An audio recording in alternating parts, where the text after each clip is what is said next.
I am a mixed-race person of Chinese and Korean descent, born in North Korea.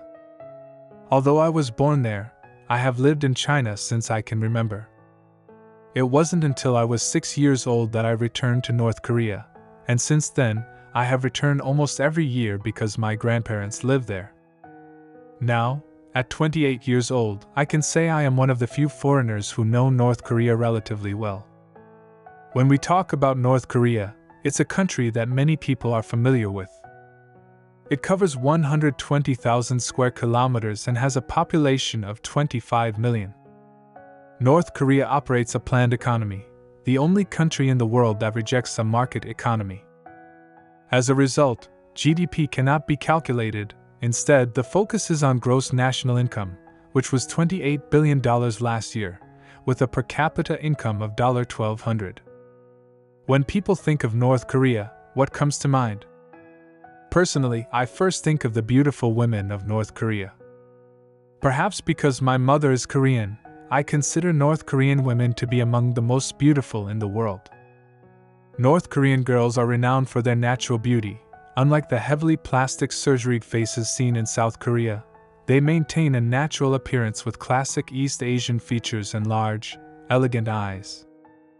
If you visit North Korea, you may encounter beautiful North Korean women working as guides who not only possess outstanding looks but also exhibit kindness and fluency in Chinese. Even if you can't visit North Korea, Pyongyang and other major cities in China feature North Korean state-owned restaurants where you can taste authentic North Korean cuisine served by similarly impressive hostesses.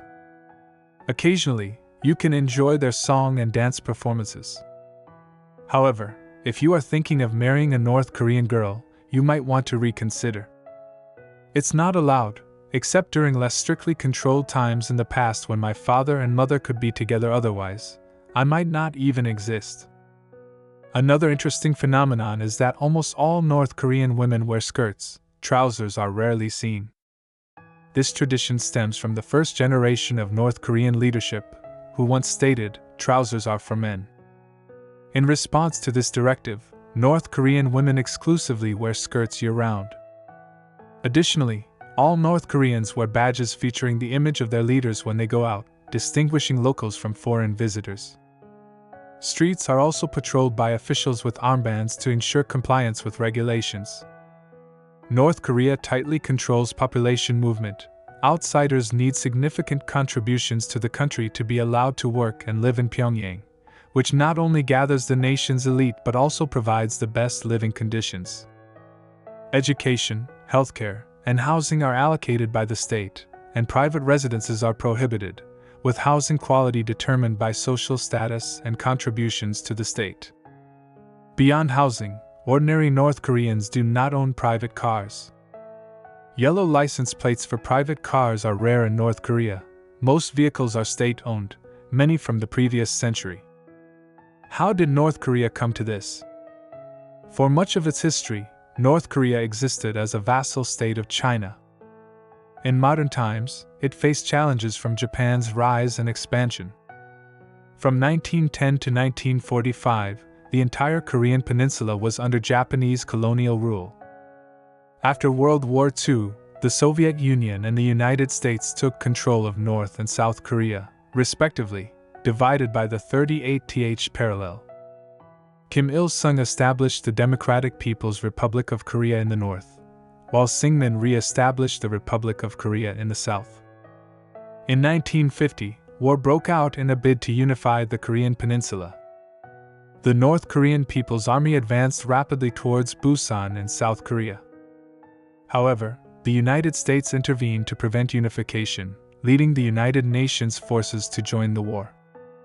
Eventually, both sides signed a ceasefire agreement at Panmunjom in 1953, marking the beginning of the modern Korean peninsula. Regarding the experience of traveling to North Korea, it does not accept private tourism or independent travel unless it's part of an official delegation or by invitation from the North Korean authorities. Ordinary tourists must enter through tour groups. The cost is not high. Typically, a 3 to 4 day trip costs around $500 USD. You can enter North Korea by train from Dandong or by taking Air Koryo flights from Beijing, Shanghai, and other cities. It's important to note that upon entry, North Korean authorities may confiscate certain electronic devices like laptops and film cameras, but digital cameras are allowed. North Korea assigns 2 guides who both serve tourists and supervise their behavior, such as prohibiting photography of military personnel or unauthorized departure from the group. Accommodations are typically at the Yanggakdo International Hotel or the Koryo Hotel, both high-end hotels specifically for foreign tourists, with facilities differing significantly from other areas of North Korea, including KTV and bar facilities. That concludes the general introduction to North Korea.